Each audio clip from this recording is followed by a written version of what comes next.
예, 방금 소개받은 백태우라고 합니다. 예, 김기 선생님 발표를 잘 들었습니다.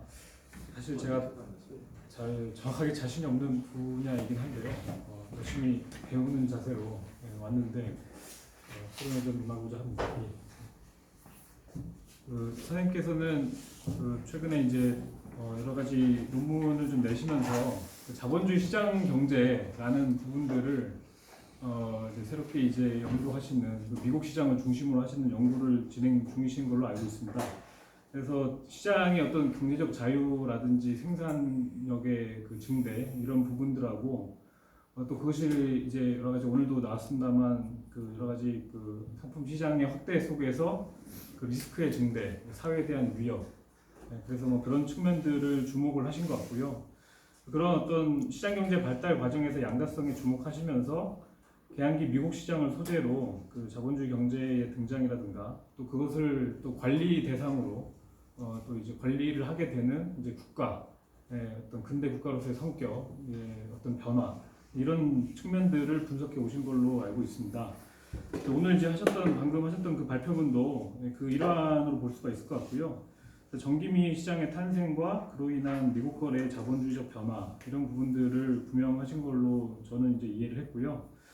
특히나 이제 최근 개항기 그 연구들이 사회경제사 연구가 좀 많이 없는 과정에서 제가 알기로는 선생님께서 개항기에 웬만한 그 미국 관련된 그 정보들을 거의 자료들 다 수집하신 걸로 알고 있는데 그거에 또 한 단면을 좀 오늘 많이 보여주신 것 같습니다. 기본적으로 그 어떤 그 시장 경제의 그 양자성이라든가 그 어떤 사회에 대한 그 리스크를 증대시키는 그런 측면들에서 저도 이제 공감하는 바이고요. 다만 이제 약간 이제 논문을 읽으면서 그 좀 완성도를 좀 높이는 보완의 차원에서 몇 가지 좀 질문을 드리고자 합니다. 첫 번째 1번과 2번은 이제 주로 서론과 관련된 전체적인 인상 뭐 이런 거 관련된 내용입니다. 아마 이제 좀 급하게 좀 정리하시느라고 그랬을 거라고 좀 충분히 짐작을 좀 합니다만 그 서론 구성과 관련해서 그 이제 연구나 이제 이런 부분들을 그러니까 이제 전기 및 시장을 왜 이렇게 주목을 처음에 하시게 됐는지 물론 선생님의 뭐 박사논문이나 이런 데 충분히 설명이 되고 있다고 생각이 듭니다만 그 논문 자체의 이제 완결성 차원에서 그 연구의 동기라든가 의의가 조금 더 드러날 필요가 있지 않을까라는 좀 생각을 좀 해봤습니다.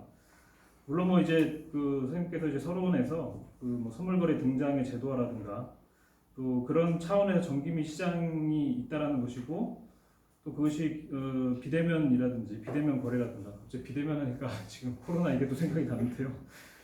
그 가상 상품을 거래하는 이 시장에 출혈이라는 관점 이런 게 기존에 좀 연구에서 부족했다, 없었다라는 부분들 언급을 하시는데 하지만 좀 더 이렇게 하필 또 왜 쌀과 미국 시장이고 또 그것이 전기미 시장 뭐 미국이긴 합니다만 그것을 왜 분석해야 하는지 이게 조금 더 명확했으면 좋지 않을까라는 생각을 좀 했고요.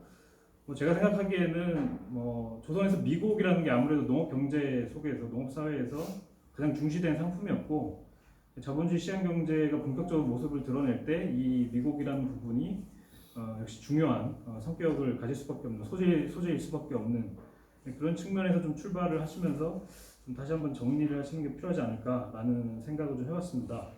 이와 관련해서 이 서론 구성과도 좀 관련해서 이런 좀 느낌이 들었습니다. 처음에 이제 서론에서 하시고 싶은 말씀들을 너무 한꺼번에 다 그냥 이제 쏟아내신 것 같아가지고 그런 부분들이 되게 좀 어떻게 보면은 본론의 어떤 이 설명 구도와 물론 그걸 좀 구현을 해주셨지만 뒤에 이제 마지막 결론으로 갈 때까지 어떻게 보면 약간 좀 논문의 긴장도랄까요?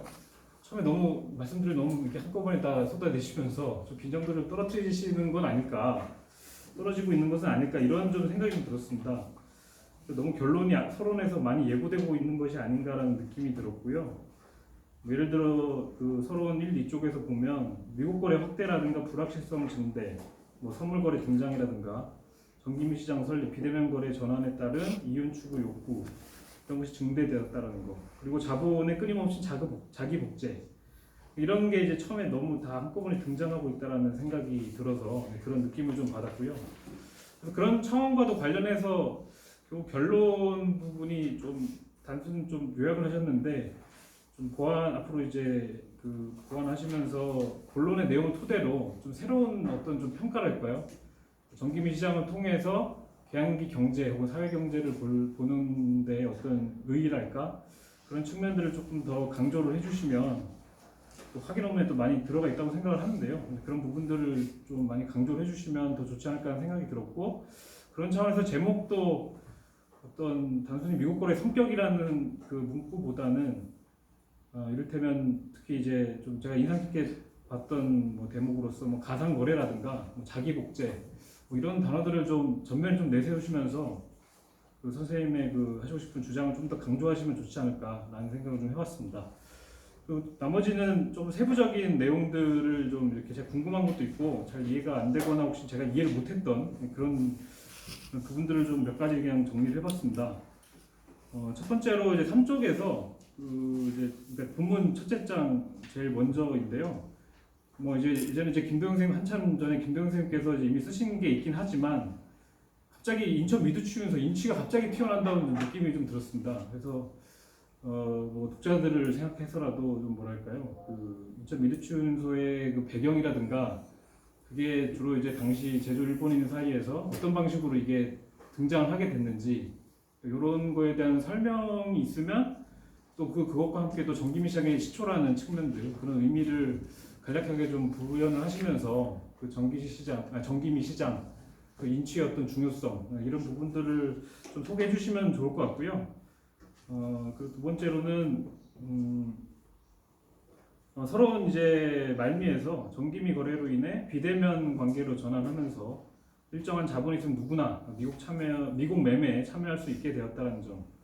뭐 그런 이제 여러 가지 그 새로운 어떤 가상 시장의 등장을 이제 말씀해 주셨는데, 근데 이제 이게 그만큼 얼마나 좀 이제 그 실증이 좀 되고 있는가, 약간 그게 좀 근거가 얼마만큼 있는가라는 점에서 좀 궁금한 게 있었습니다.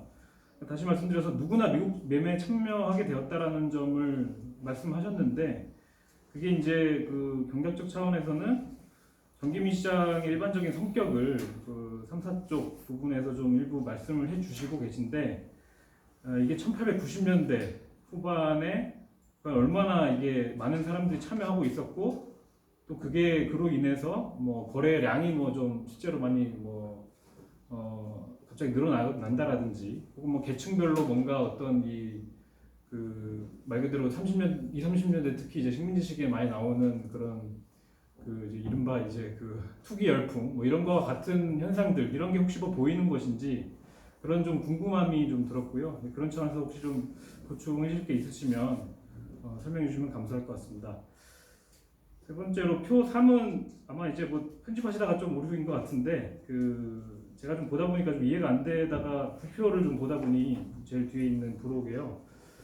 표 2, 3에 이제 좀 시기상 오류가 좀 있는 것 같습니다. 이게 14쪽 뒷부분인데요.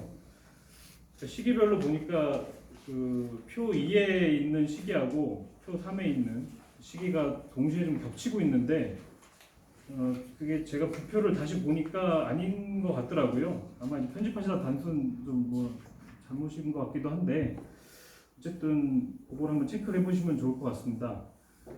그리고 17쪽에 보면 이런 이제 표현을 하시고 있습니다. 뭐 17쪽 셋째 문단 첫 번째, 두 번째 줄인데 이런 표현을 하셨어요. 앞에서 살펴본 바와 같이 미국 수출이 확대되는 과정에서 자연스럽게 수출에 참여하는 일본 상인들의 숫자도 함께 늘어났다라고 하셨는데 그런 부분들이 본문 내에서 좀 설명이 되고 있는지 제가 좀 못 찾아온 걸 수도 있는데 이게 좀 더 약간 설명이 돼야 되지 않을까라는 생각을 좀 해봤고요. 마지막으로 그 같은 쪽에 이제 이런 표현도 좀 하셨습니다. 일본 상인은 창고에 오래 보관할 때 청구 수수료를 피하기 위해 기선의 출항 날짜를 계산하여 미국을 매입하고 매입한 뒤에는 바로 수출 소송을 밟았다. 하지만 반면 한국 상인은 계양장으로 운송하여 매매가 성사될 때까지 창고를 빌려서 저장했기 때문에 한 상이 창고를 이용하게 되는 경우, 그러니까 그 한마디로 일본 상인하고 한국 상인의 그 거래 과정 차이를 이제 말씀해 주셨는데, 이게 왜 이렇게 나오는 것인지, 뭐 아무래도 뭐 그 이전에 이제 한국 상인들 같은 경우는 뭐 조선의 이래로 그 뭐 예를 들어 그 공인들의 어떤 뭐 거래라든지 혹은 객주들 이런 상황들이 아마 연속선상에 있을 거라고 짐작은 되는데요. 왜 근데 이런 어쨌든 이런 무역 구조 속에서 이런 차이가 나타났을지 그게 좀 궁금했습니다. 뒤에 뭐 기타는 이제 뭐 그냥 별로 중요한 건 아닌 것 같아서요. 예, 이상으로 좀 토론을 마치고자 합니다. 네, 감사합니다. 예.